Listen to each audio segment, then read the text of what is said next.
Everybody take a seat. We're going to get started on a hard start this morning at 9 o'clock, mostly because our keynote speaker this morning is video linking in from the West Coast. She's gotten up before her schedule of classes in order to be with us today. So out of respect for her time and, of course, for the schedule that we have today, which is incredibly busy, I'll go ahead and get started. First of all, again, good morning, everybody, and welcome back to day 2 of the East Asia Strategic Forum. For those who didn't attend yesterday or who may have forgotten, I'm Jeff Reeves, the Vice President for Research and Strategy at the Asia-Pacific Foundation of Canada. I hope you all enjoyed yesterday's panels and the discussions and are ready for another day of expert commentary and what I can promise will be very exciting and very stimulating discussions.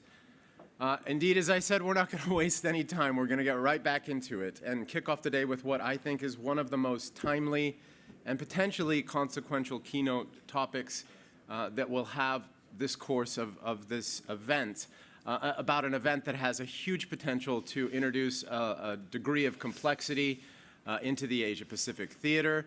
And we are absolutely fantastically lucky today to have the speaker that we do. To that end, and if we can get her online, let me welcome Dr. Oriana Skylar Mastro, who is at the center, who is a center fellow at Stanford University Freeman's Spogli Institute for International Studies, and among her many other affiliations is a John MacArthur Distinguished Fellow with the Asia-Pacific Foundation of Canada. Dr. Maestro is an expert on Chinese military and security policy, Asia-Pacific security issues, war termination, nuclear dynamics, and coercive diplomacy. In addition to her academic research, continues to serve in the United States Air Force Reserve, for which she works as a strategic planner at the United States Indo-Pacific Command. Now, today we've asked Dr. Maestro to speak to us about Taiwan, about this topic, as she's become one of the preeminent scholars working today. You can find her work on the topic in publications including The Economist, Foreign Affairs, and the New York Times. We've asked her to give a 20-minute introduction to the topic, so she'll start with some prepared comments. Then we'll open the floor to question and answers, and I'll hope to moderate a conversation for the remaining 25 minutes of this keynote address.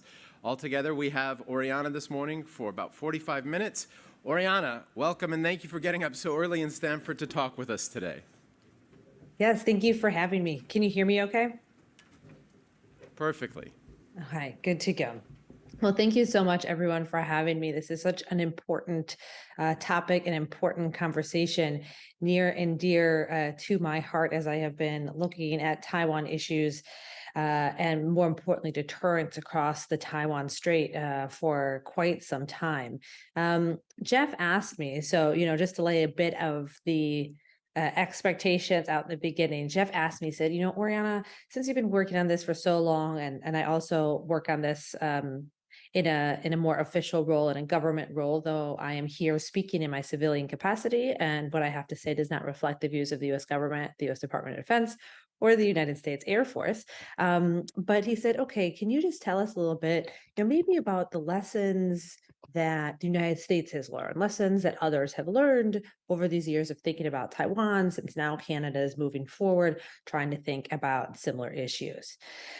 So the bad news is I can't actually do what Jeff has asked me to do for a number of reasons. And what I'm going to do instead is tell you the lessons I think the United States and Taiwan should be learning, though I am fearful that right now they are not. And what that means for Canada. And then in many ways, why Canada is different than all the United States allies and partners that I work on. So on one hand, it'd be really easy for me to say, this is what the United States is doing.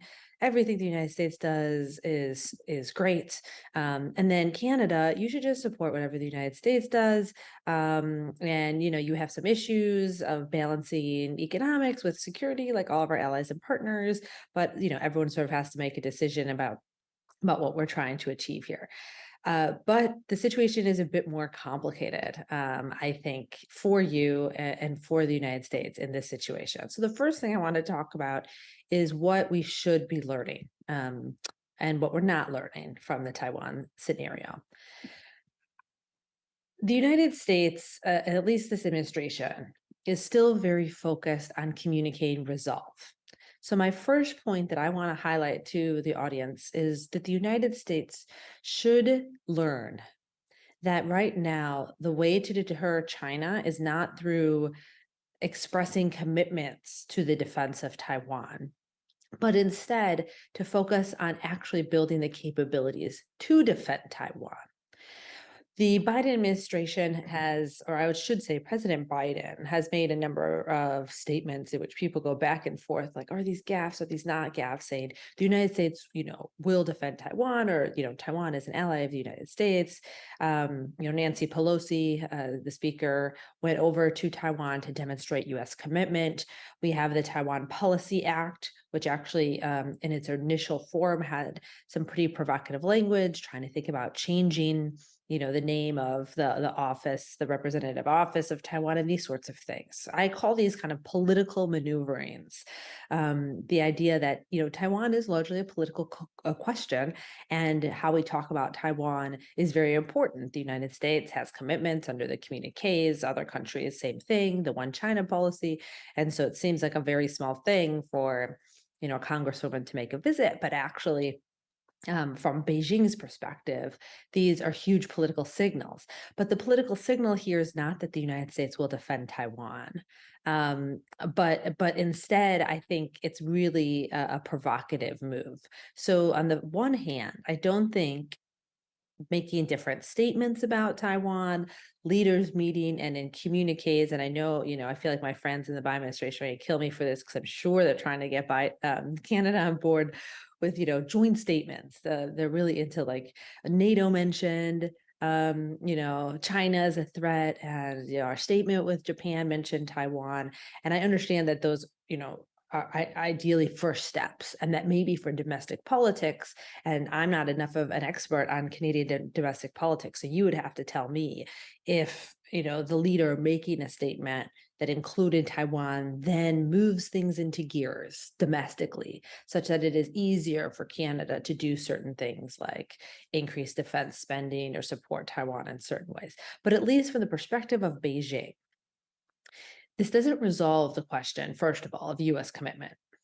The Chinese military assumes that the United States is going to defend Taiwan.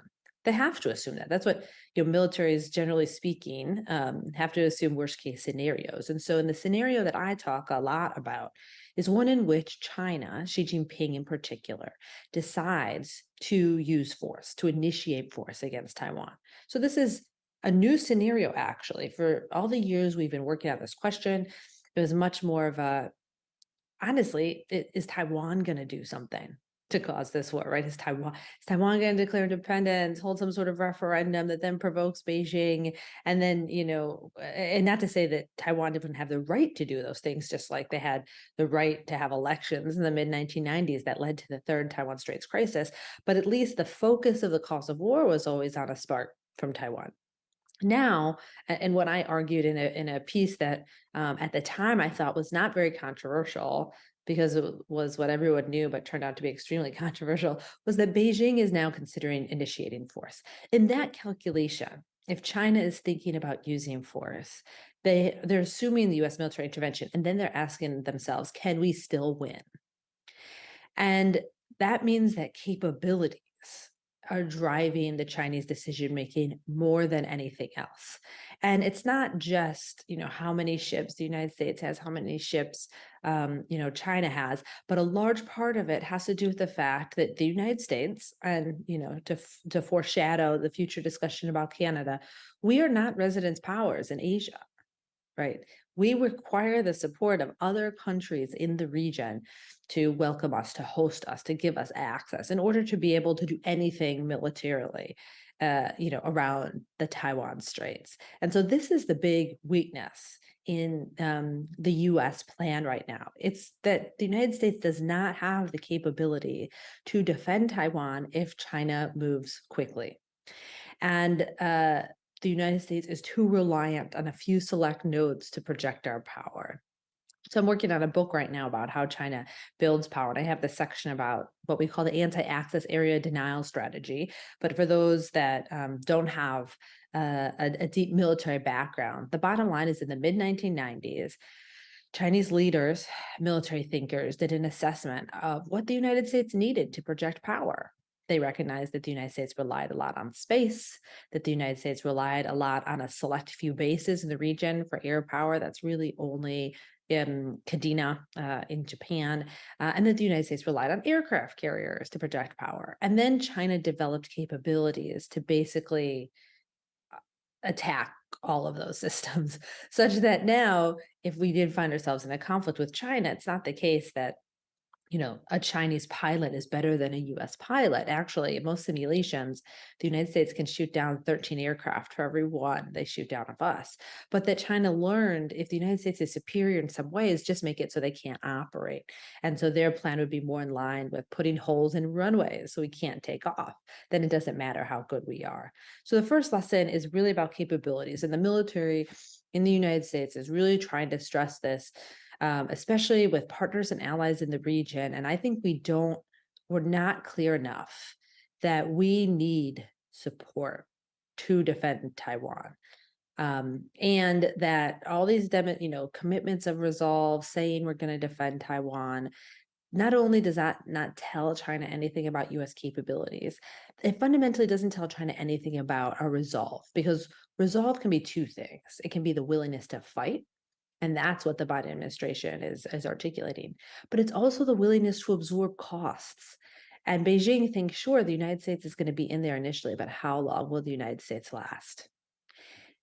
And the bottom line is, nobody knows. I don't know. So, China doesn't know, but our hunch is, and I think Beijing is right, is that the United States doesn't have the level of resolve for casualties in particular, to hold out and fight a long war.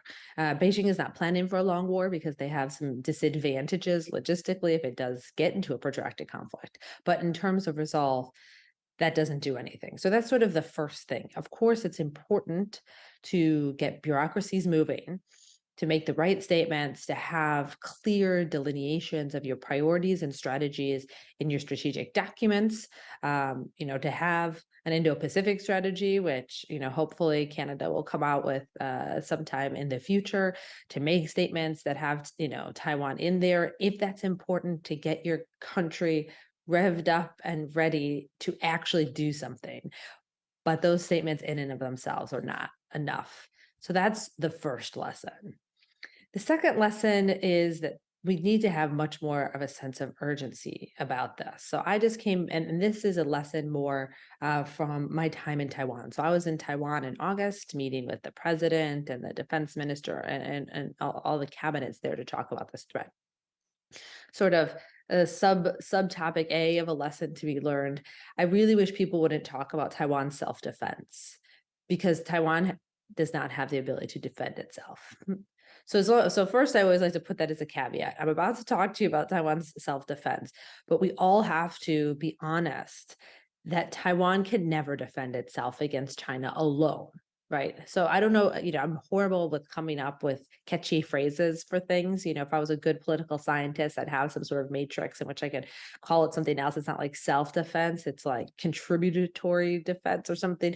But the point is that without outside help, but I'm not talking about like the selling of arms, like in the case of Ukraine, because by the way, once a war breaks out over the Taiwan Strait, unlike Ukraine, we can't actually get anything to Taiwan, but active fighting participation from other countries like the United States. So I'm about to use the term self-defense, but I think we need to all be clear that Taiwan can never defend itself. What we're hoping for, I think what the US is hoping for, is two things. One, that Taiwan can hold out long enough for the United States to get there. And two, maybe inflict enough casualties or costs on Beijing that Beijing second guesses attacking to begin with. But if Beijing does attack, Taiwan can never win. Okay, so let me just sort of set that aside and talk a bit about their lessons learned. I was really happy to hear and found that, I was on the same page with a lot of our colleagues in Taiwan, that they were taking the threat seriously. Most people we spoke to on this delegation trip said that they felt like there was a higher than not likelihood that Xi Jinping was going to make a move on Taiwan before the end of this current term that he has just consolidated for himself. The government seems to be moving forward with significant changes like increasing defense spending, extending conscription to a year, and more importantly, buying specific weapons, more asymmetric type of weapons that they would need to hold out. So again, for those of you who don't have broad military backgrounds, the bottom line is the stuff that you need to basically hold out of an attack is different than the stuff that you would need to offensively attack the other side, right? So Taiwan for a long time was like, oh, I want missiles to attack Chinese ships in port. And the United States was like, oh, I don't know about giving you those. Same thing, we're having those discussions about Ukraine right now. But, why don't you, have some more sea mines? Why don't you harden your shelters? Why don't you make it difficult, for China to actually land? And in particular, now there's a discussion of urban warfare, and the Taiwan military is training for urban warfare for the first time, so that if the PRC does make it onto the island, they can continue fighting. But when we say Taiwan is training for this, we're talking about 180,000 military personnel. This is not the people of Taiwan, which, the number one predictor of whether or not people will fight is whether they have the means and they have the training. And the people of Taiwan have neither of these things. And so, I say that a lot, that I'm doubtful that the average person in Taiwan will fight. And I give some talks at universities, and there's always a student from Taiwan who is somewhat offended by that. But I just have to say that, like, most people don't fight like that. Like, this isn't a critique on Taiwan. Even people in militaries don't fight half the time. It's extremely difficult to convince people to run towards danger instead of away danger. The U.S. military is expert on this, but it does, cause us to change something in our mindset. So Taiwan is making some significant changes, but it's far from enough. You're talking about a country that's like, oh, maybe we'll have 3% of our GDP focused on defense. Maybe we'll have conscription be a year. I mean, they need to be, and everyone says this, like the Israels of the world or the Baltic states, in which, yes, your younger generation wants you to spend money on certain things, and it's a democratic society, but that society is not going to last unless you spend a lot of your time, effort on money on preparing for that defense. Every person in Taiwan should learn how to shoot a gun. It reminds me of, I was on military orders with NATO in June out in Germany, and with some other officers trying to come up with some ideas of how to help NATO forces improve their reserve forces as surge capacities in case of wartime. Timely topic because of Russia. And a Georgian officer, we were talking about our kids, and I was like, oh, I have this 2-year-old and 4-year-old, and he was like, oh, and he showed me this video of his 4.5-year-old, like shooting a rifle and then running into the woods, and he was like, we have to be prepared for the Russians. And I was like, wow, like that is being prepared. He's like, oh, don't worry, I don't let my 4-year-old just run around by himself with the rifle. And I was like, oh, okay, yeah, now I'm reassured. It's like my kids just got sabers for Halloween and they've almost killed themselves. So of course there's a balance here, but the sort of second lesson, the first is that we have to focus on capabilities. The second is our governments, all of them in democratic societies, especially in Taiwan, have to figure out how to act with a sense of urgency. And this is the same, I'd say the same for Japan, with its defense spending at 1%. It is expensive to deter a war, but it is more expensive to fight a war. So that sort of leads me, those are sort of some of the big lessons that I've taken with how to deter, Chinese aggression. I will say the last thing I will say is that this is an extremely complex issue. And while it's natural for people to use analogies and other sort of rules of thumb to try to understand China's position. There's nothing better than just directly trying to understand Chinese thinking, Chinese capabilities, and Chinese behavior across the Strait. China is not Russia.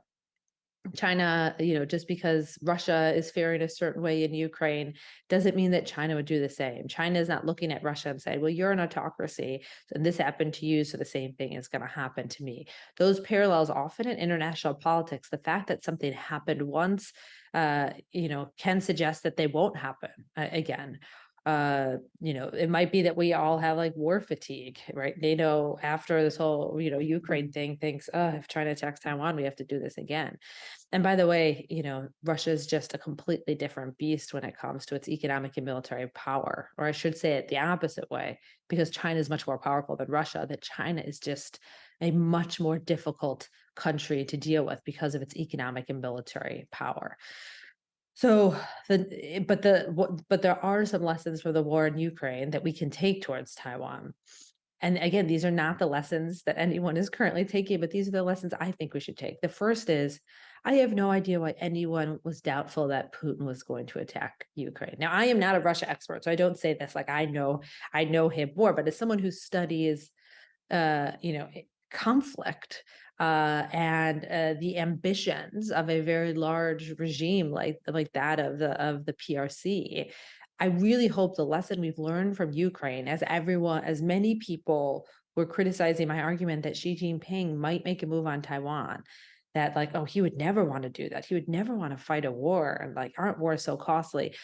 I hope we've taken the lesson that, in the past, 80% of wars have been fought over territory, and a lot of leaders are willing to fight over territory. And Xi Jinping might be one of those leaders. So accepting war as a possibility. The second thing I think we've learned from this war, in which, we sort of knew before, but it is very hard for the United States to deter China alone. My sense is Xi Jinping does not want to risk rejuvenation, right? The road to rejuvenation and the future rise of China, to initiate an unnecessary conflict. We would call it unnecessary, right? Taiwan didn't declare independence. He's not going to lose Taiwan or anything. But right now, we are not imposing any level of costs or committing to impose any level of costs that he would think are unacceptable. And in particular, allies and partners have not expressed a willingness to fight with the United States, and they have not clearly committed to cutting off 100% of trade with China if they attack Taiwan.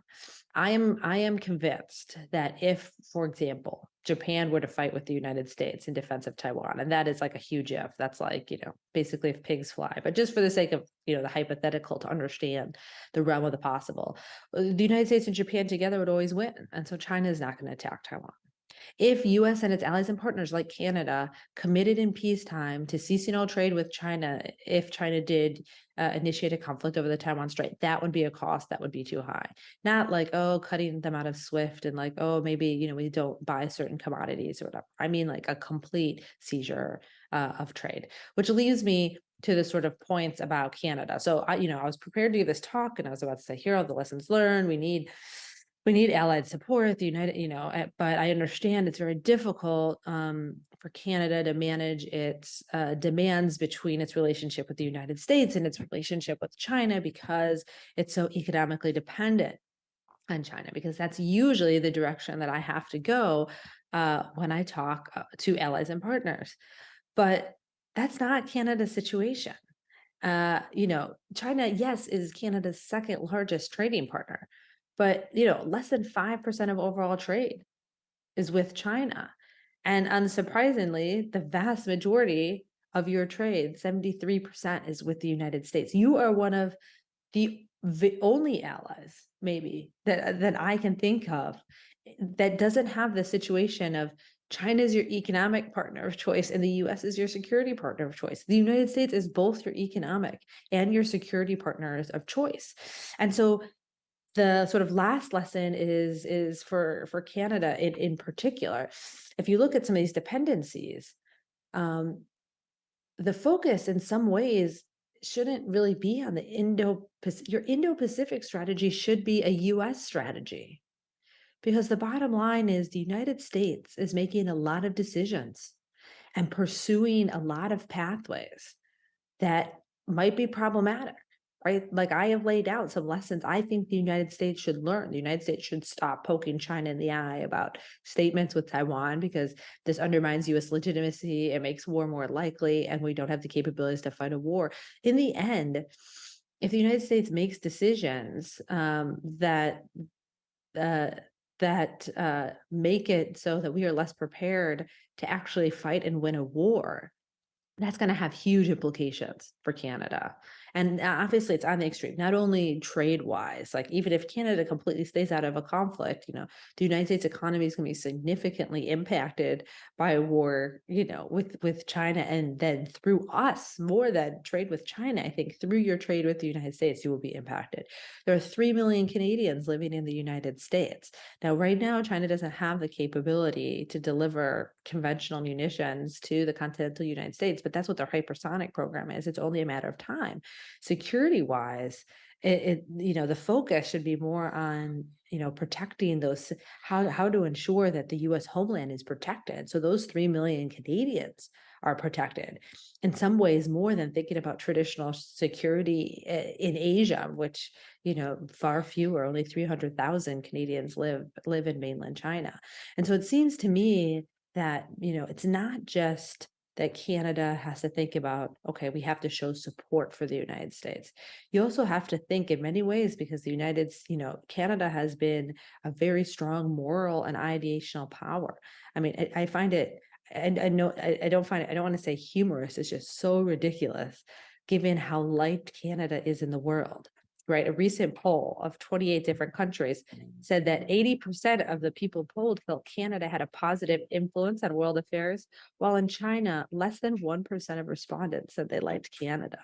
I mean, who doesn't like Canada? Like, so in my mind, like, while a lot of other countries are thinking, at least economically, politically, their futures are in China, yours is not.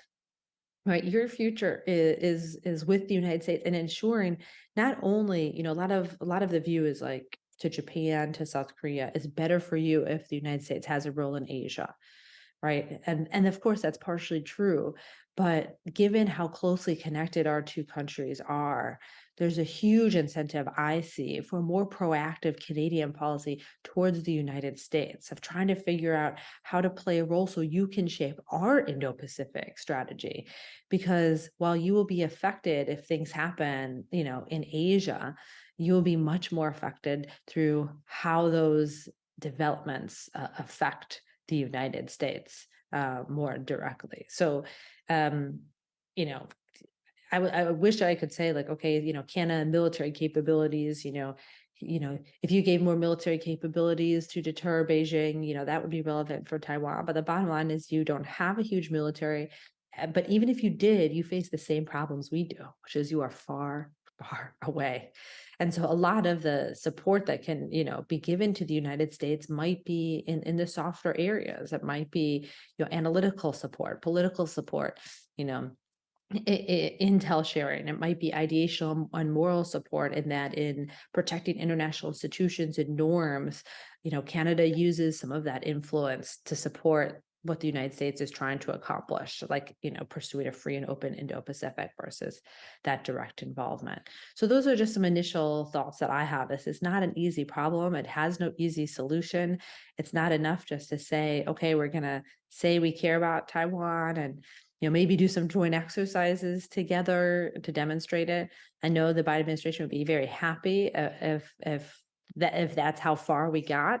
If Canada's Indo-Pacific strategy made some strong statements about Taiwan, and then we did integrate our militaries a little bit more closely. But the bottom line is, I think that's not going to be enough to deter Beijing, and instead Canada has to think about this exceptionally unique role that it has with its relationship with China and the United States, to figure out how to best shape the environment, not only the Indo-Pacific but around North America, to ensure that there's a lower likelihood of conflict. But if conflict does ensue, that the costs are acceptable and that the United States wins.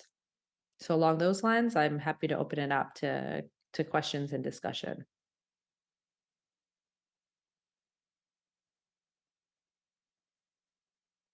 People in the room are provoked and anxious to get some comments back to you and are lining up at our microphones to do so. Let us know if there's any audio problem, but otherwise I'll turn the floor over to the first question. Hi, thank you so much. My name is Zach Pakin. I'm a research fellow here with the Institute for Peace and Diplomacy. I just want to thank you for your very stimulating presentation and for spending a lot of time thinking about the implications specifically for Canada. We really appreciate that. I just wanted to probe you a little bit on this. Obviously, investing in capabilities isn't something that just happens overnight. So why would that not seemingly provoke a preventive war on the part of China? If China sees that its window for taking Taiwan by force is narrowing because the United States is developing certain capabilities to deny China the ability to do that, why would that not just accelerate the Chinese decision to invade Taiwan? That's my first question. And my second question, and I say this as a Russia expert and not as a Taiwan expert, which is, I think, one of the lessons of the war in Ukraine, is that there's a significant danger of having an international or regional security system that is primarily based on deterrence and based on talking past each other and repeating opposing principles and visions for organizing regional and global order, which is what we saw effectively in EU-Russia and in US-Russia relations since 2014, both sides basically just talking past each other and demonstrating very little strategic empathy for the identity-based concerns of the other side. And as it relates to Ukraine, that's fundamentally an identity-based concern for Russia, right? It's about, whether or not Russians and Ukrainians are one people. It's about Russia's status as a great power and the identity-related concerns that entails as a wounded country, effectively. And you have a similar situation, I would feel, in the case of China. Just like there's been the collapse of the Soviet Union, wounding Russian pride, there's the center of humiliation wounding Chinese pride. And if we make this into a deterrence-based issue rather than a diplomatic issue, in other words, if we try to prevent a war by only preparing for war rather than by actually trying to pursue peace and actually talking to each other, is there not a problem there? Mm-hmm. Two great questions. So on the first one, militarily, what China needs to take Taiwan is different than what China needs to counter the United States.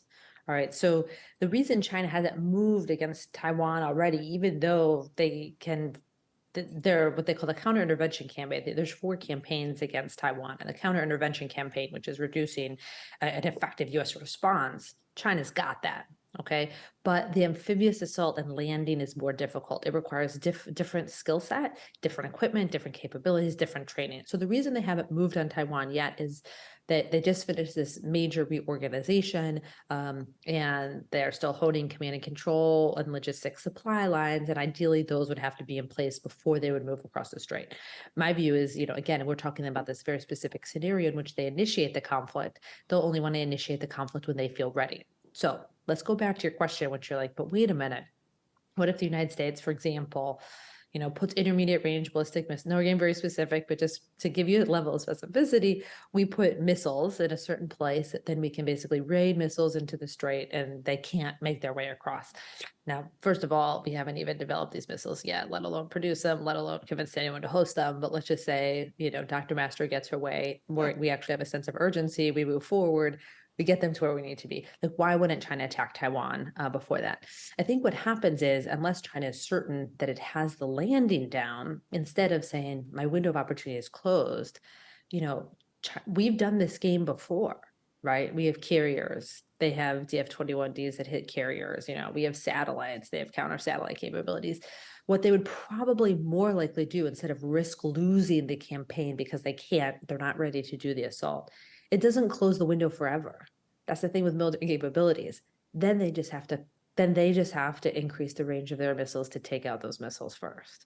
So I think what ends up happening is they don't have a panic of like, now I've lost Taiwan forever. They think, okay, this is new.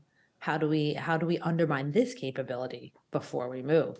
And then they figure out how to undermine that capability, and then we're all back here being like, okay, what do we do now? So there's these sort of time lags between it. But the bottom line is, if they're not ready, they're not going to risk it, right? So this goes to your next question about identity, which is Xi Jinping can live without having Taiwan. My argument is not about like he needs Taiwan to stay in power or, he can stay in power and not take Taiwan. No one's sort of saying that this is a prerequisite for him to consolidate power. But so he doesn't have to win Taiwan back, but he cannot lose Taiwan. Okay, these are different scenarios. And this is something I tell US strategists all the time. We always think about how to prevent these wars and how they start. We never think about how they end. And so when I communicate to a lot of American thinkers, even if the United States wins, the best we can do is revert to the status quo ante. If the United States makes any demands like, now Taiwan's independent, or now we're going to have US forces in Taiwan, or anything that makes Beijing feel like that opportunity, right? That their chance to take Taiwan ever, right, sometime in the distant future, whatever, is being erased. That's when we get, nuclear war. That's when we get a situation that the United States isn't prepared for. And when I say that to American thinkers, they say, absolutely not. We're not sacrificing blood and treasure to just go back to the status quo. We want to resolve the issue once and for all. And it's that push to resolve the issue once and for all. Like, we never want it to worry about it. That is going to get us into trouble. I'll just say, I think diplomacy is important. That, the Chinese don't want to talk to us right now. I wrote a whole book about how important it is to talk to the other side, not just because like talking is nice, but it's actually a really important tool of influence and power.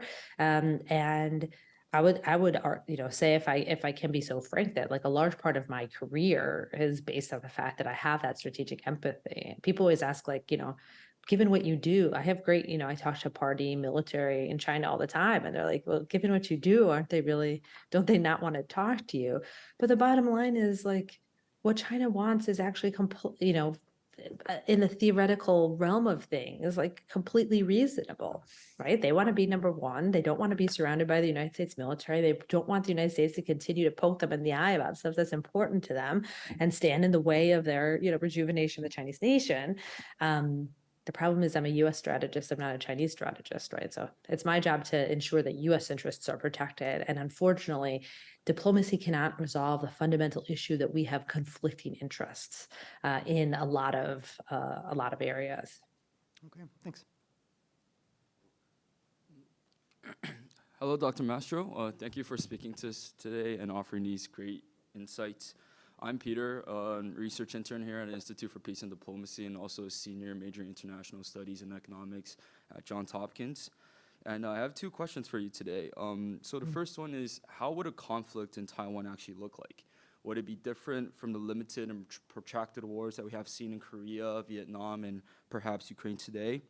And given its maritime nature, would the conflict naturally develop and escalate into a regional war where U.S. bases and allied countries will be targeted and attacked? And Chinese mainland would also be targeted by maybe U.S. missiles or allied forces.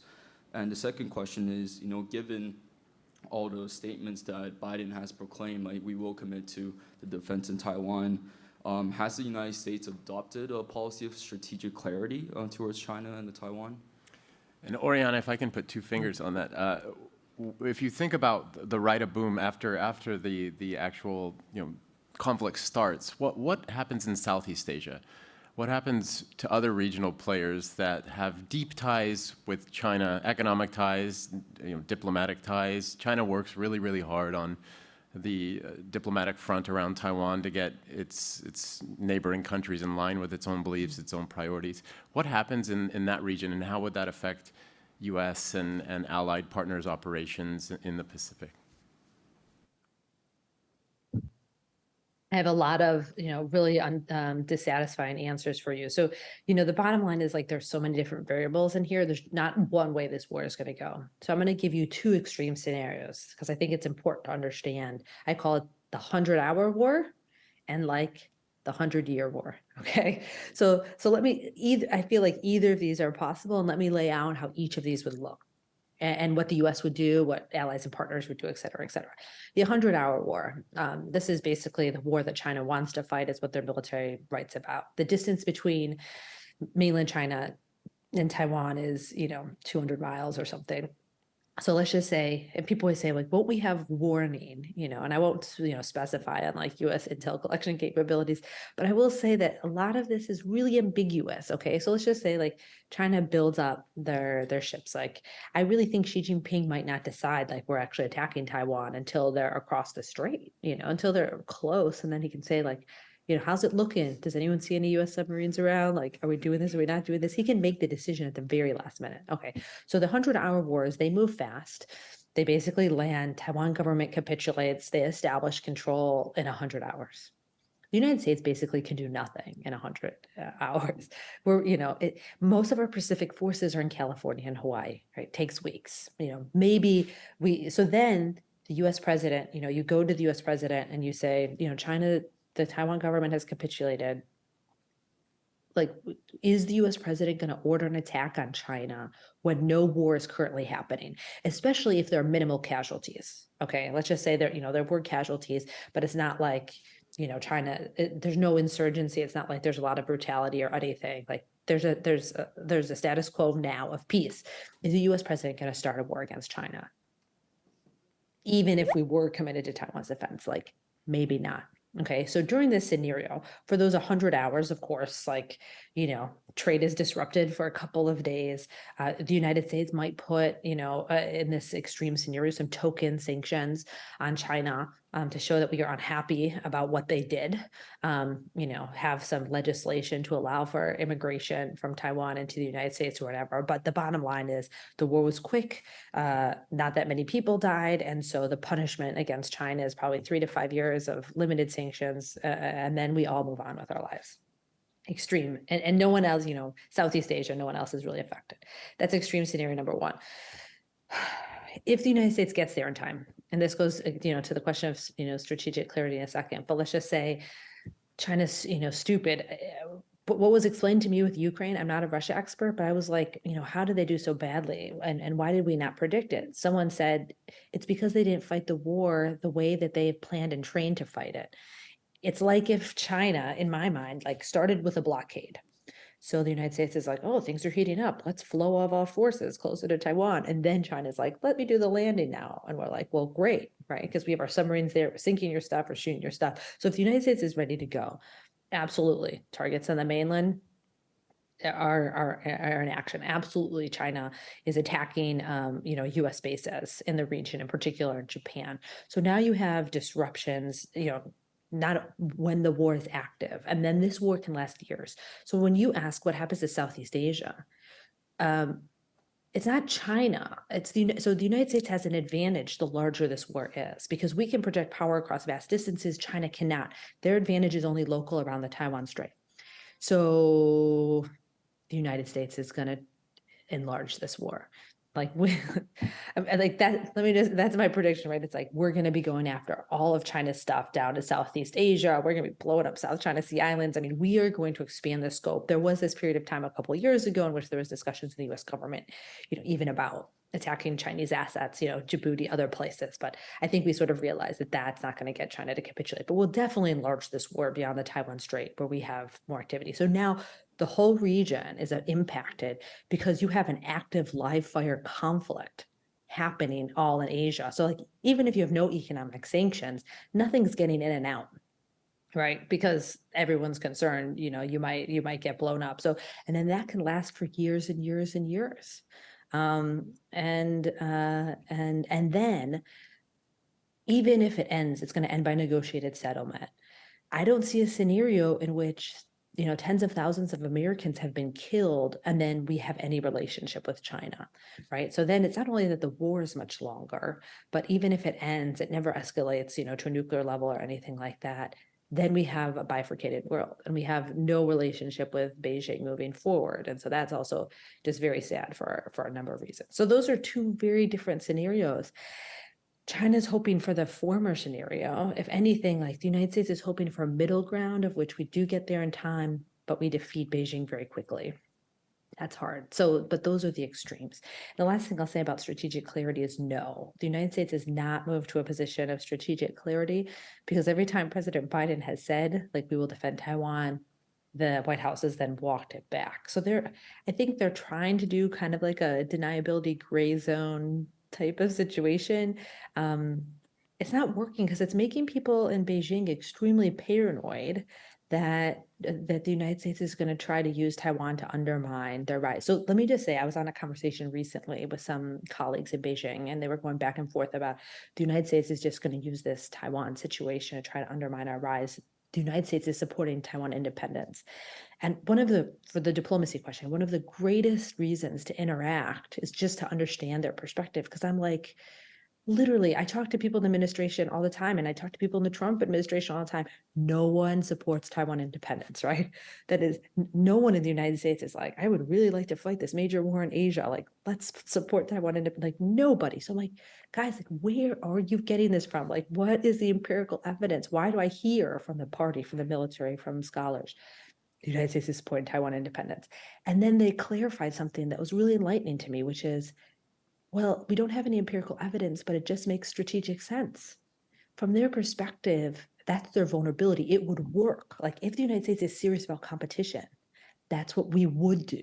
So we do a lot of this in the United States of mirror imaging of like, China's going to have bases all over the world because it just makes sense, or China's going to build up their nuclear arsenal just because it makes sense. And as a China scholar, I like put forth all this data, and I'm like, they are not doing any of these things. And people are like, anyway, like, let's ignore Dr. Mastro. Like, they are definitely going to do these things. So they do that a lot in Beijing too. Like, they are like, this would hurt our prospects at competition. So of course the United States is going to do it. So I just thought that was a very interesting viewpoint about Taiwan independence that I had not considered until I had that dialogue with some of my colleagues back in Beijing. Thank you, Dr. Mastro. Oriana, aware of time, I think it's time for us to thank you for what was a really thoughtful, very provocative presentation. I think the focus on the end about the importance of maintaining ties of communication, the importance of diplomacy, the importance of trying to develop some sort of strategic empathy is one that I think is very welcomed at this forum. That's focused on that diplomacy and the peace side of approaching the Asia-Pacific. A lot of food for thought. Thank you so much. Ladies and gentlemen, please join me in thanking Dr. Mastro. Thank you. And thank you again for getting up so early. It's a pleasure to see you. Yeah, no problem. Good to see you too. Best of luck with the rest of the forum. And I'm so happy to be a part of the fellowship. It's really a great opportunity. I have family who live in Canada. I have nothing but respect for Canada. And that's why I really hope Canada is more proactive about shaping the way forward on some of these issues. Thank you.